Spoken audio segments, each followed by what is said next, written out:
नमस्कार कक्षा 7 का प्यारा प्यारा विद्यार्थी भाइ बहिनीहरू, आज हामी साहित्यकार भुपी शेरचनको जीवनी अन्तर्गत दोस्रो पाठ लिएर उपस्थित भएका छौँ। आउनुहोस्, यहाँहरूलाई हार्दिक स्वागत छ आजको यस कक्षामा। अब आज हामी साहित्यकार भुपी शेरचन उनका बारेमा हामीले यसभन्दा अगाडि केही पाठहरू पढिसकेका छौँ। ती पाठका मुख्य कुराहरू, ती पाठमा पढिएका मुख्य कुराहरू, मुख्य बुँदाहरू के होलान् तपाईहरुलाई सम्झना छ। म आज त्यही स्मरण गराउँदै आजको पाठ सुरु गर्न चाहन्छु। तपाईहरु पनि सम्झिनुहोस् त हामीले के पढेका थियौं यसभन्दा अगाडिको कुरा हो। विद्यार्थी भाइ बहिनीहरूले ठीक भन्नुभयो। भुपी शेरचन थोरै लेखेर धेरै नाम कमाउने सफल कवि, सफल साहित्यकार मध्ये एक हुन्, होइन त? त्यस्तै भुपीको जन्म विक्रम सम्वत 1992 पुस 12 गते मुस्ताङ जिल्लाको थाकटुकुचेमा भएको थियो। अर्को कुरा सम्झिनुहोस् त हो, उनको वास्तविक नाम भूपेन्द्रमान शेरचन थियो, तर उनी भुपीका नामले चिनिन थाले र उनको साहित्यिक नाम भुपी हुन पुग्यो। त्यसैले भूपेन्द्रमान शेरचन अर्थात् भुपीको बाल्यकाल सङ्घर्षपूर्ण भए पनि शिक्षा आर्जन गर्ने काममा भने उनी निरन्तर लागिरहे। उनले शिक्षा आर्जन गर्ने काम छोडेनन्।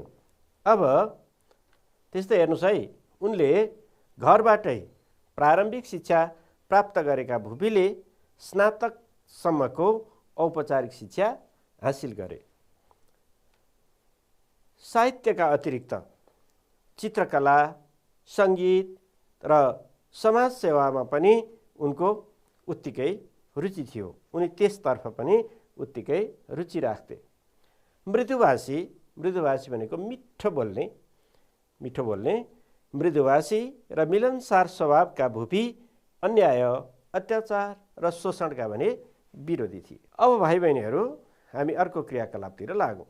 अब हामी सस्वर वाचन गर्छौँ, है त? अब 5औं अनुच्छेददेखि हामी सस्वर वाचन गर्दैछौँ। तपाईहरु पनि पाठ्यपुस्तक खोल्नुहोस् र 5औं अनुच्छेद हेर्नुहोस्। भेटाउनु भयो? ल, अब तपाईहरु पनि म सँगसँगै पढ्नुहोस् है त। पढ्दाखेरि शब्दहरूको गति, यति, लय, हावभाव, अभिनय, आरोह अवरोह आदि कुरालाई ध्यान पुर्याउनु पर्छ है। अर्थात् यो भनेको के हो भने, अब कतै छोटो समय रोकिनु पर्छ, अनि शब्दको प्रवाह पनि मिलेको हुनुपर्छ, अनि हावभाव पनि प्रयोग गर्नुपर्छ। बोल्दाखेरि, पढ्दाखेरि यी कुराहरू ध्यान पुर्याउनु पर्छ, है त? आरोह अवरोह भनेको कुनै शब्द सानो, कुनै अलि ठुलो स्वरले बोल्नुपर्ने पनि हुनसक्छ। त्यसलाई चाहिँ आरोह अवरोह यसरी बुझ्नुपर्छ, है त? ल, राजनीतिक चेतना समेत भएका भुपी एक प्रगतिवादी कवि थिए। थोरै कृति सिर्जना गरेर धेरै प्रसिद्धि कमाउन सफल भुपीका परिवर्तन नाटक 2010, नयाँ झ्याउरे कविता सङ्ग्रह 2011, निर्झर कविता सङ्ग्रह 2015, घुम्ने मेचमाथि अन्धो मान्छे कविता सङ्ग्रह र 2025 र भुपी शेरचनका कविताहरू कविता सङ्ग्रह 2057 प्रकाशित भएका छन्। यी बाहेक अन्य थुप्रै कविता विभिन्न पत्र पत्रिकामा प्रकाशित भएका छन्। भुपी सरल भाषामा गहन भाव व्यक्त गर्ने प्रसिद्ध व्यङ्ग्यवादी कवि थिए। बिम्ब र प्रतीकको प्रयोग गरेर राम्रा गद्य कविता रच्ने भुपी प्रकृति प्रेमी, देशप्रेमी, राष्ट्रवादी र मानवतावादी प्रखर युगबोध भएका प्रसिद्ध कवि थिए। उनको कवित्व शक्ति निकै सशक्त थियो। उनी कविका साथै एक प्रसिद्ध गीतकार पनि थिए। यो नेपाली शिर उचाली संसारमा लम्किन्छ जस्तो, अर्थात् यो नेपाली सिरुचाली संसारमा लम्किन्छ, जुन किरी झैँ ज्योति बाली अन्धकारमा चम्किन्छ भन्ने उनको राष्ट्रिय चेतनाले भरिएको गीत लोकप्रिय बनेको छ। हामी शहीदहरूको सम्झनामा मेरो देश, मैनबत्तीको शिखा, घण्टाघर, घुम्ने मेचमाथि अन्धो मान्छे उनका निकै चर्चित कविता हो। समाजका विसङ्गति विकृतिप्रति व्यङ्ग्य गर्दै समाज सुधारको चाहना राख्ने कवि भुपी एक बेजोड प्रतिभा थिए। तपाईहरुले पढ्नुभयो है, अझै पढ्नुस् है त।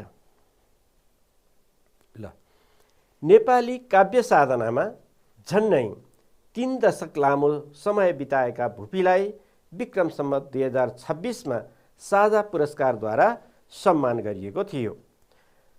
उनको कवित्व शक्तिको उच्च प्रशंसा गर्दै तत्कालीन राजा महेन्द्रले स्याबासी समेत इनाम पनि दिएका थिए।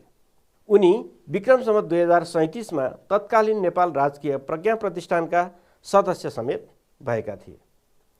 उनले त्यहाँबाट प्रकाशन हुने कविता र प्रज्ञा नाम गरेका साहित्यिक पत्रिकाको सम्पादन समेत गरेका थिए।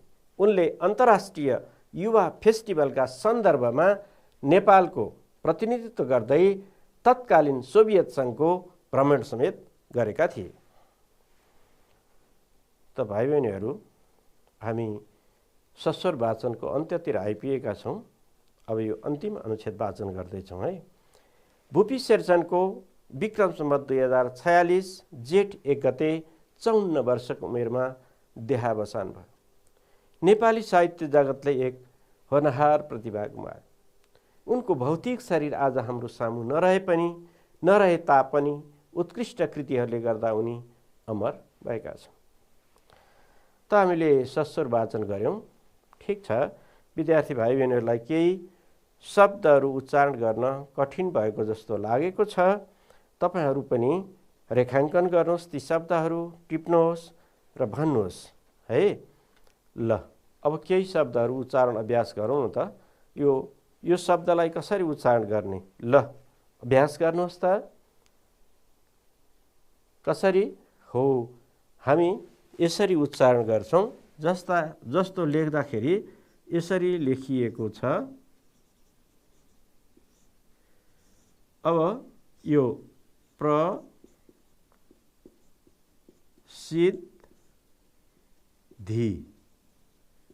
हो, यो चाहिँ प्रसिद्धि होइन, यो प्रसिद्धि होइन, प्रसिद्धि यसरी बोल्नुपर्ने हुन्छ है, प्रसिद्धि। अब कसैले यस्तो उच्चारण गरेको पाइन्छ, यो गलत हो। जस्तो अब सिद्धि, यो होइन, यो गलत उच्चारण हो। यसलाई प्रसिद्धि यसरी उच्चारण गर्नुपर्ने हुन्छ। ल, अर्को शब्द है त। ल, भन्नुहोस् त। हो, हामीले यहाँ लेख्दाखेरि यस्तो लेखेका छौँ, तर उच्चारण भने फरक हुन्छ। हेर्नुहोस् है। ल, हेर्नुहोस् त। यहाँ लेख्दाखेरि गद्य यसरी लेख्या छ, तर उच्चारण चाहिँ यसरी नभएर यसको उच्चारण गद अनि द्य। यो आदि द चाहिँ दोब्बर बोलिन्छ। त्यसरी गद्य होइन, गद्य त्यसरी बोल्नुपर्ने हुन्छ है त। ल, हेर्नुहोस् त। अब त्यस्तै अर्को शब्द हेर्नुहोस् त।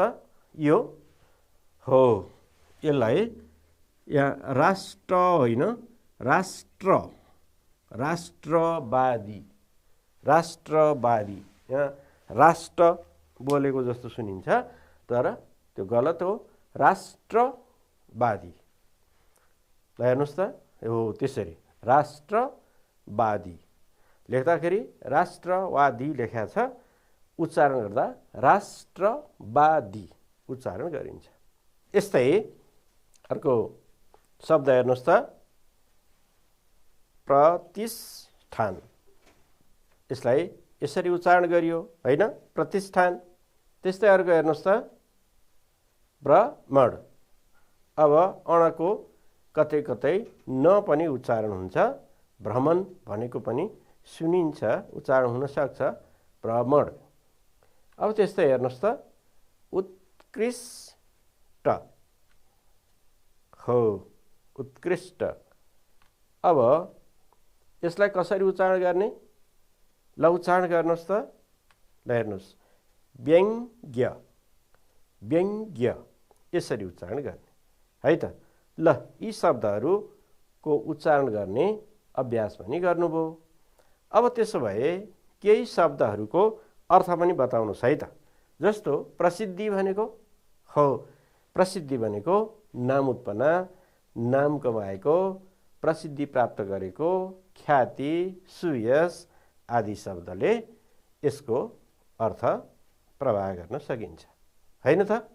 ल त्यस्तै अर्को भन्नुहोस्, गहन हो हामीले सुनिरहेको शब्द। अब यसलाई गहिरो वा गम्भीर। अर्को भन्नुहोस् त बिम्ब हो। अघि मैले सस्वर वाचन गर्दाखेरि पनि यो बिम्ब भनेको के भन्ने कुरा भनिरहनु भएको थियो हैन। कुनै कुरा बुझाउनलाई उदाहरण, चिन्ह, प्रतिछाया आदि दियौँ भने त्यो चाहिँ बिम्ब हुन्छ। छायामण्डल कुनै अर्को वस्तुको छाया। जस्तो हामी ऐना हेर्दा ऐनामा हामी आफ्नो बिम्ब देख्छौँ, आफ्नो छाया देख्छौँ, हो त्यो नै, त्यो छाया नै के हो? बिम्ब हो। त त्यस्तै अर्को शब्द हेर्नुहोस् त, प्रतीक भनेको चाहिँ के नि? हो प्रतीक भनेको चिन्ह, लक्षण हैन त। अब अर्को शब्द भन्नुहोस् त युगबोध। युगबोध भनेको युगलाई बुझाउने, युगलाई जनाउने, युगलाई चिनाउने। हामी के भन्छौँ? युगबोध। युगलाई बुझाउने युगबोध। होनहार, होनहार भनेको जेहनदार, प्रतिभाशाली, पौरखी हैन त।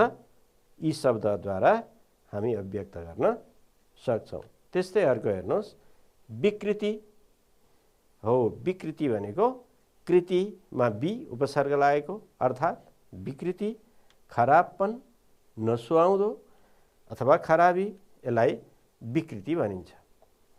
अब त्यस्तै हो विसङ्गति, सङ्गति नमिलेको, नमिल्दो, बेमेलपन भएको, यसलाई विसङ्गति भनिन्छ। अर्को साधना हो। कुनै काममा एकाग्र मन चित्त लाएर गरिने ध्यान, अभ्यास आदिलाई हामी के भन्छौँ? साधना भन्ने गर्छौँ हैन त। हो लामो समयसम्म कष्टसही मनलाई एकाग्र राखेर कुनै सफलताका गरिने कामलाई हामी के भन्छौँ? अभ्यासलाई साधना भन्छौँ। त्यस्तै अमर, अमर भनेको कहिल्यै पनि नमर्ने हैन त। ल यसरी तपाईहरुले यी शब्दको अर्थ पनि बुझ्नु भएको छ। त्यस्तै अर्को शब्द हेर्नुहोस् त, इनाम शब्दको अर्थ भन्नुहोस् त। इनाम हो कुनै महत्त्वपूर्ण काम गरे बापत दिइने पुरस्कार, स्याबासी आदिलाई हामी के भन्छौँ? इनाम भन्छौँ। त भाइ बहिनीहरू, हामीले अहिलेसम्मका क्रियाकलापमा यसभन्दा अघिल्लो पाठमा पढिएका केही मुख्य कुराहरू अनि सस्वर वाचन अनि त्यसमा निहित रहेका केही शब्दको अर्थका क्रियाकलापहरू गर्यौं। अब यस पछाडि हामी वाक्यमा प्रयोग अनि त्यसपछि प्रश्नोत्तर अभ्यास जस्ता क्रियाकलापहरू लिएर आजको कक्षा हामी सञ्चालन गर्दैछौँ। ल अब वाक्यमा प्रयोग गर्ने अभ्यास गरौँ न त है। ल इनाम, समाजमा राम्रो काम गर्नेले इनाम पाउँछ। इनाम भनेको अघि मैले भने के रे? इनाम भनेको स्याबासी, पुरस्कार आदि राम्रो काम गरिए बापत दिइने कुरा। अब सम्पादन हो वर्ण विन्यासहरू, हिज्जेहरू नमिलेका कुराहरूलाई मिलाउने, विषयवस्तु नमिलेको क्रमलाई मिलाउने, यसरी मिलाएर लेखिने अथवा त्यसलाई मिलाउने काम नै सम्पादन हो।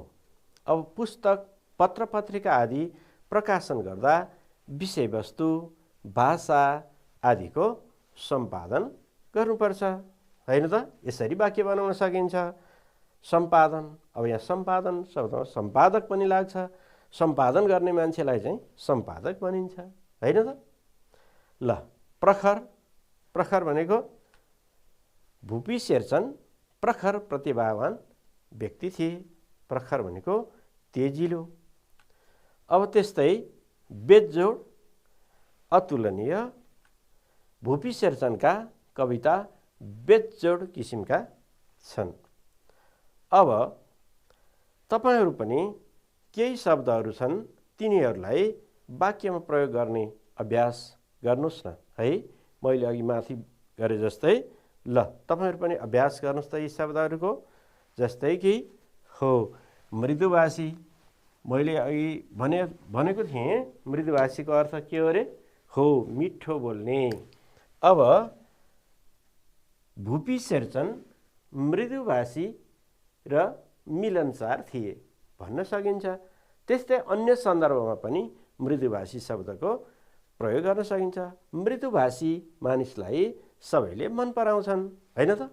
हो मृदुभाषीको अर्थ के रहेछ? मिठो बोल्ने। ल, दिपा मृदुभाषी छात्रा हुन्, हामी यसरी पनि प्रयोग गर्न सक्छौँ, होइन त? त्यस्तै सङ्घर्षपूर्ण। ल, सङ्घर्षपूर्ण भनेको के? सङ्घर्षले भरिएको, होइन त? सङ्घर्षपूर्ण, दुःख कष्टले भरिएको, त्यसलाई के भनिन्छ? सङ्घर्षपूर्ण। हो भुपी शेरचनको बाल्यकाल मातृवियोगका कारण सङ्घर्षपूर्ण रह्यो, यसरी वाक्य बनाउन सक्छौँ, होइन त? त्यस्तै साधना। साधनाको के रे? कुनै काममा लामो समयसम्म मनलाई एकाग्र गरेर गरिने अभ्यास, त्यसलाई के भनिन्छ? साधना। हो साहित्य सिर्जना गर्नका लागि साधनाको आवश्यक पर्छ, अर्थात् साहित्य त्यत्तिकै सजिलोसँग लेखिँदैन, होइन त? त्यस्तै तत्कालीन। हो त्यो समयमा, जस्तै हामी माथि पढ्यौँ, भुपी शेरचनले तत्कालीन समयमा राजा महेन्द्रबाट उच्च प्रशंसाका साथसाथै इनाम समेत पाएका थिए, होइन त? यसरी तत्कालीन शब्दको प्रयोग गर्न सकिन्छ। अब हेर्नुहोस् त, व्यङ्ग्य। हो व्यङ्ग्य भनेको कुनै पनि कुरालाई अथवा समाजमा भएका नराम्रा, विकृति, विसङ्गति जस्ता कुरालाई तीखो छेडछाड गरेर भनिने शैलीलाई व्यङ्ग्य भनिन्छ। हो भुपी शेरचन व्यङ्ग्यवादी कवि थिए, यसरी हामी व्यङ्ग्य शब्दको प्रयोग गर्न सक्छौँ। अन्य सन्दर्भमा पनि यसरी वाक्य बनाउन सक्छौँ। तपाईहरू पनि यस्तै किसिमका आफ्नो सन्दर्भ अनुसार अनुकूल राखेर, अनुकूल पारेर वाक्यहरू बनाउने अभ्यास गर्नुहोस् न है। अब हेर्नुहोस् त, हामी अर्को क्रियाकलापतिर जाँदैछौँ नि। अब पढेर तपाईँहरूले कतिको बुझ्नुहुन्छ, कतिको बुझ्नुभयो, अथवा यसलाई हामी एकचोटि एउटा अभ्यास गरौँ, पठनबोध अभ्यास। यहाँ एउटा अनुच्छेद दिएको छ, यो अनुच्छेद तपाईहरू पनि पढ्नुहोस्, म पनि वाचन गर्छु, अनि यससँग सम्बन्धित केही प्रश्नहरू सोधिएका छन्, ती प्रश्नको जवाफ दिने कोसिस गर्नुहोस् न है। ल एकचोटि पढौँ है त। ल हेर्नुहोस् त, नेपाली काव्य साधनामा झन्नै 3 दशक लामो समय बिताएका भुपीलाई विक्रम सम्वत 2026मा साझा पुरस्कारद्वारा सम्मान गरिएको थियो। उनको कवित्व शक्तिको उच्च प्रशंसा गर्दै तत्कालीन राजा महेन्द्रले स्याबासी सहित इनाम पनि दिएका थिए। उनी विक्रम सम्वत 2037मा तत्कालीन नेपाल राजकीय प्रज्ञा प्रतिष्ठानका सदस्य समेत भएका थिए। उनले त्यहाँबाट प्रकाशन हुने कविता र प्रज्ञा नाम गरेका साहित्यिक पत्रिकाको सम्पादन समेत गरेका थिए। उनले अन्तर्राष्ट्रिय युवा फेस्टिभलका सन्दर्भमा नेपालको प्रतिनिधित्व गर्दै तत्कालीन सोभियत सङ्घको भ्रमण समेत गरेका थिए। ल तपाईहरूले पढ्नुभयो होइन त?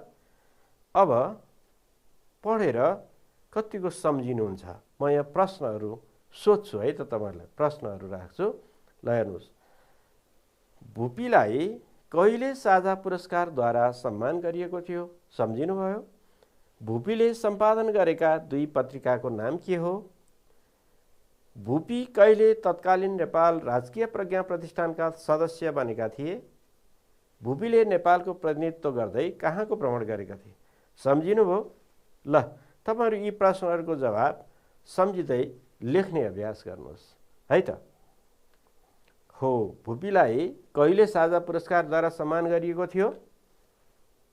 तपाईले लेखेको जवाब ठीक छ।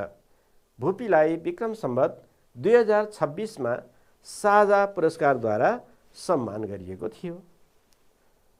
अब दोस्रो प्रश्न के थियो? भुपीले सम्पादन गरेका 2 पत्रिकाको नाम सम्झिनुस् त के हो? भुपीले कविता र प्रज्ञा नाम गरेका साहित्यिक पत्रिकाको सम्पादन समेत गरेका थिए। अब अर्को तेस्रो प्रश्न, भुपी कहिले तत्कालीन नेपाल राजकीय प्रज्ञा प्रतिष्ठानका सदस्य बनेका थिए? हो, कहिले? 2037 मा, हैन त? अहिलेको नेपाल प्रज्ञा प्रतिष्ठान त्यति बेला के नाम थियो? तत्कालीन समयमा नेपाल राजकीय प्रज्ञा प्रतिष्ठान। भुपीले नेपालको प्रतिनिधित्व गर्दै कहाँको भ्रमण गरेका थिए? सम्झिनुभयो, तपाईले ठीक भन्नुभयो। भुपीले अन्तर्राष्ट्रिय युवा फेस्टिभलका सन्दर्भमा नेपालको प्रतिनिधित्व गर्दै तत्कालीन सोभियत सङ्घको भ्रमण गरेका थिए, हैन त? ल, यसरी ल तपाईहरु पढेको पनि राम्रो सम्झिनु हुँदो रहेछ, बुझ्नु हुँदो रहेछ, खुसी लाग्यो है। अब हामी अर्को क्रियाकलापतिर लागौं। अहिलेसम्म पढिएका पाठका बुँदाहरू, मुख्य कुराहरू के हुन् हेर्नुहोस् त। भुपी शेरचनका प्रकाशित कृतिहरू सम्झ्यौं हामी। उनको परिवर्तन नाम गरेको नाटक प्रकाशित भएको छ। त्यस्तै नयाँ झ्याउरे कविता संग्रह हो। निर्झर त्यो पनि कविता संग्रह नै हो। अनि घुम्ने मेचमाथि अन्धो मान्छे कविता संग्रह, भुपी शेरचनका कविताहरू, यो पनि कविता संग्रह। यसरी भुपी शेरचनको एउटा नाटक अनि कविता संग्रह चाहिँ धेरै रहेछन्। उनी नाटकभन्दा कविता लेखनमा उनको कलम सशक्त रहेछ भन्ने कुरा हामीले बुझ्यौं, हैन त? त्यसै भुपी प्रसिद्ध गीतकार पनि हुन्। यो गीत उनले लेखेको, हेर्नुहोस् त कस्तो राष्ट्रिय भावनाले ओतप्रोत भएको अनि नेपालीको प्रशंसा गरेको कविता छ। यो नेपाली के गीत छ। यो नेपाली सिरुचाली संसारमा लम्किन्छ। यो गीत तपाईहरुले धेरै सुन्नु भएको छ। एकचोटि सुनिहेरौं है त।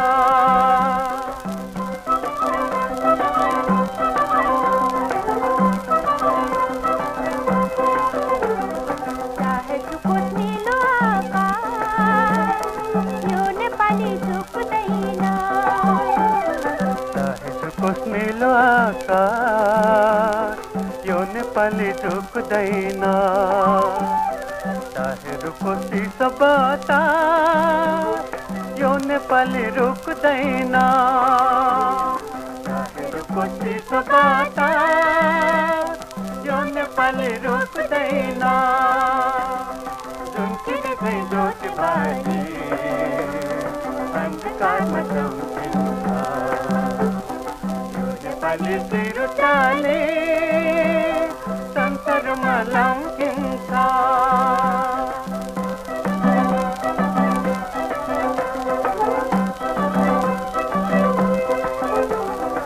एकातिर तराईको चार कोस झाडी छ, एकातिर तराईको चार कोस झाडी छ, अर्कोतिर उतातिर ठुल्ठुला पहाडी छ, अर्कोतिर उतातिर ठुल्ठुला पहाडी छ। जुनकिने चाहिँ जोत बाली अन्धकारमा चम्किन्छ,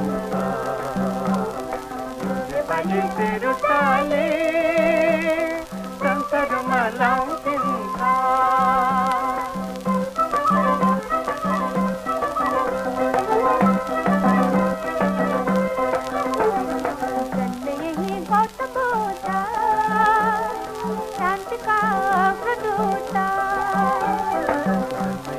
गौतम बुद्ध शांति का अग्रदूता सगरमाथा विजय करने ये देश का हुन सपूता सगरमाथा विजय करने ये देश का हुन सपूता चुनती से ज्योति भाई अंधकार में चमकीता नेपाली तिरुताले संतरमा लौटिन्छ नेपाली तिरुताले संतरमा लौटिन्छ नेपाली तिरुताले संतरमा लौटिन्छ। तपाईहरुले भर्खरै भुपी शेरचनद्वारा रचित गीत पनि सुन्नुभयो। उनको गीत पनि असाध्यै मिठो छ अनि नेपाल र नेपालीको राष्ट्र राष्ट्रियता स्वाभिमान र देशप्रेमको भावनाले ओतप्रोत छ। त्यस्तै उनी बिम्ब र प्रतीकको प्रयोग गरेर राम्रा राम्रा गद्य कविता रच्ने भुपी प्रकृति प्रेमी देशप्रेमी राष्ट्रवादी मानवतावादी र प्रखर युगबोध भएका प्रसिद्ध कवि हुन्। त बिम्ब मैले अघि नै भने छाया प्रतिछाया जस्तो कसरी नेपाली अघि बढ्छ जुन किरी चाहिँ ज्योति बाली हो जुन किरी चाहिँ ज्योति बाली अँध्यारोमा पनि अन्धकारमा पनि उज्यालोतर्फ जाने नेपालीहरूको सकारात्मक भावना छ। सकारात्मक कामतिर नेपाली आफ्नो गन्तव्यमा पुग्नको लागि निरन्तर लागिरहन्छ भन्ने कुरा कवि शेरचनले यसरी जुनकिरीको माध्यमबाट अनि नेपाली अँध्यारो र जुनकिरी आदि बिम्बका रूपमा प्रयोग भएका छन्। अब त्यस्तै कवि भुपीले निकै मान सम्मान र पुरस्कार पनि पाए। विक्रम सम्वत 2026 मा साझा पुरस्कारद्वारा सम्मानित तत्कालीन राजा महेन्द्रबाट स्याबासी सहित इनाम पाउनका साथै विक्रम सम्वत 2037 मा तत्कालीन नेपाल राजकीय प्रज्ञा प्रतिष्ठानका सदस्य समेत भएका थिए। अमर साधक भुपी शेरचनको विक्रम सम्वत 2046 जेठ 1 गते 54 वर्षको उमेरमा भौतिक देहको अन्त्य भयो। त त्यसो भए अब म तपाईहरुलाई माथि पढिएका पाठका आधारमा केही प्रश्नहरू दिँदैछु। हेर्नुहोस् त यी प्रश्नहरूको जवाब खोज्नुहोस् है। भुपी शेरचनको यो चाहिँ एक एक वाक्यमा लेख्ने खालको छैन, अलिकति लामो जवाब लेख्नुपर्ने हुन्छ। जस्तो भुपी शेरचनको बाल्यकाल किन संघर्षपूर्ण रह्यो, किन? त्यस्तै अर्को प्रश्न हेर्छ भुपीको अध्ययन कसरी अघि बढ्यो, भुपी शेरचन कस्ता व्यक्ति हुन्, भुपीका प्रकाशित कृतिहरू के छन्, भुपीले के कस्ता मान सम्मान पाए, भुपी अमर हुनको कारण के हो। ल यी प्रश्नहरूको जवाब खोजौँ है त। ल पहिलो प्रश्नको जवाब सोच्नुहोस् त। यसको जवाब यसरी लेख्दा राम्रो होला कि ल थाक टुकुचेमा विक्रम सम्वत 1992 पुस 12 मा जन्मिएका भुपी 5 वर्षको छँदा उनकी आमाको निधन भयो। उनी मातृस्नेहबाट वञ्चित हुन पुगे। यसरी मातृवियोगका कारण उनको बाल्यकाल संघर्षपूर्ण रह्यो। अब त्यस्तै दोस्रो प्रश्नको जवाब कसरी, भुपीको अध्ययन कसरी अघि बढ्यो। हो पाठमा ती कुराहरू लामो रूपमा अनुच्छेदमा दिएको छ। यसलाई छानेर लेख्ने सिप हामीले बनाउनुपर्छ। सम्झन सक्ने बुझ्न सक्ने सिप र क्षमता आर्जन गर्नुपर्छ है त। जस्तै अब यसलाई हामी यसरी जवाफ दिन सक्छौँ। घरमै शिक्षक राखेर अक्षर सिकाउन सुरु गरिएका भुपीले परासीमा आफ्ना दाजुसँग बसी प्राथमिक तहको शिक्षा आर्जन गरे। उनी सानैदेखि पढाइमा रुचि राख्थे। बनारसको सेन्ट्रल हिन्दू विश्वविद्यालयबाट उनले मेट्रिक परीक्षा उत्तीर्ण गरे। त्यसपछि बनारसकै डीएभी कलेजमा भर्ना भई आईएससीको अध्ययन गरे। विज्ञान विषयमा उनको त्यति रुचि नभएकाले 1 वर्षको अध्ययनपछि उनी कला विषय पढ्न थाले। उनले भारतको इलाहाबादबाट आईए परीक्षा उत्तीर्ण गरे। त्यसपछि उनले काठमाडौँको नेसनल कलेजमा स्नातक तहको अध्ययन गरे। व्यावहारिक कठिनाइले गर्दा उनले आफ्नो औपचारिक शिक्षा अगाडि बढाउन सकेनन्। ल यसरी लेख्न सक्छौँ। अब त्यस्तो अर्को भुपी शेरचन कस्ता व्यक्ति हुन्? कस्ता व्यक्ति हो? उनलाई दुई किसिमको, एउटा साहित्यको र अर्को समाजसेवा अन्य कुराले हेर्न सकिन्छ। अत्यन्त मिलनसार, सरल, मृदुभाषी स्वभावका भुपी साहित्यका अतिरिक्त चित्रकला, सङ्गीत, समाजसेवामा पनि रुचि राख्थे। स्वाभिमानी, स्वतन्त्रता प्रेमी र अरूको हक अधिकारका लागि लड्ने भुपी अन्याय, अत्याचार र शोषणका विरोधी थिए। भुपी सरल भाषामा गहन भाव व्यक्त गर्ने प्रसिद्ध व्यङ्ग्यवादी कवि पनि हुन्। उनले बिम्ब र प्रतीकको प्रयोग गरेर राम्रा राम्रा गद्य कविता रचेका छन्। उनी प्रकृतिप्रेमी, देशप्रेमी, राष्ट्रवादी र मानवतावादी कवि पनि हुन्।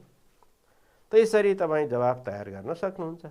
भुपीका प्रकाशित कृतिहरू के छन्? हो, मैले अघि भनेको थिएँ, नाटक, परिवर्तन, अनि कविता सङ्ग्रहहरू छन्। कविता सङ्ग्रहहरूमा के हो?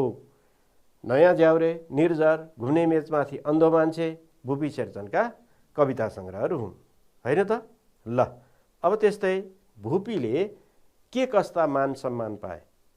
भुपीले 2026 सालमा साझा पुरस्कार अनि उनको कवित्वको प्रशंसा गर्दै तत्कालीन राजा महेन्द्रबाट स्याबासी र इनाम समेत पाए। त्यसै समयमा उनी नेपाल राजकीय प्रज्ञा प्रतिष्ठानको सदस्य समेत भए। यसरी भुपीले आफ्नो कामको उचित सम्मान पनि पाएका छन्, होइन त? त्यस्तै भुपी अमर हुनको कारण के हो?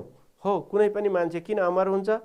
जब उसले आफ्नो लागि होइन अरूका लागि काम गर्छ अनि क्षणिक होइन लामो दीर्घकालसम्म रहने काम गर्छ, तब त्यस्तो मान्छे के हुन्छ? अमर हुन्छ। भुपी शेरचन नेपाली साहित्यका होनहार प्रतिभा थिए। उनले नेपाली साहित्यका क्षेत्रमा महत्त्वपूर्ण र अतुलनीय योगदान दिएका छन्। उनको भौतिक शरीर आज छैन, तर उनका कृतिहरू अहिले पनि जीवन्त छन्। यसै कारण उनी अमर छन्। ल विद्यार्थी भाइ बहिनीहरू, तपाईहरूले आजको यस क्रियाकलापबाट पक्कै पनि तपाईँहरूलाई यो पाठ्य पुस्तकमा भएका कुराहरू बुझ्न, भुपीका बारेमा, भुपीको जीवनीका बारेमा धेरै कुराहरू बुझ्न सघायो होला नै। ल आजको कक्षामा सक्रिय रूपमा सहभागी हुनुहुने सम्पूर्ण विद्यार्थी भाइ बहिनीहरूलाई हार्दिक हार्दिक आभार व्यक्त गर्दै आजको कक्षा यही अन्त्य गर्न चाहन्छु। धन्यवाद, नमस्कार।